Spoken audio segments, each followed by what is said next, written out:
Здравейте на вас и на вашите зрители. Бих искала да ви помоля да се представите на нашите зрители, да разкажете кой сте, откъде сте и да навлезем в темата за куклите. Казвам се Живко Георгиев, родом от село Калчево, област Ямбол, но живея в град Ямбол от дълги години. Разкажете ни повече за тази кукерска група. Коя беше първата кукла, ние ще покажем на нашите зрители? Първата кукла е белият вол, но когато го създадах, не беше с тая маска на вола. Създадох го 2009 година, когато вече бях направил тези малките и реших да пробвам с по-голяма. Когато пробвах с по-голямата, която казвам сега в момента, че е с маската белия вол, установих, че работата, която извършвам по нея за ушиването, е много по-лесна, отколкото при тия малките. И затова се насочих следващите да бъдат по-големите вече. Разкажете ни повече, коя беше най-трудната за изработване кукла? Най-трудната за изработване кукла е годиника, заради самото обшиване на гайтаните, които ръчно съм ги изплел.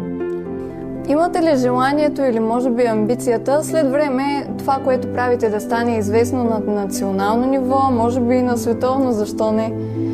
Или имате намерение да ги запазите за себе си като наследство за вашите деца? Не, имам точно намерението да ги показвам на света, само че не съм намерил начина, по който трябва да ги покажа. Коя е най-ценната кукла от всички, които сте изработили до сега? Може би за мен най-ценната, може би са две.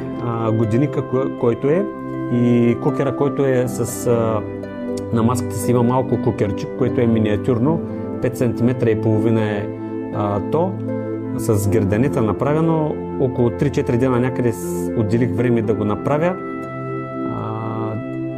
Малкото кукерче е направено от 2013 година, а маската вече, самото кукерче с маската, което съм го направил по-късни години вече, кукерчето, бях решил да го сложа на маска, да го кача, така казано, на маска, да играе моето дете, моят син.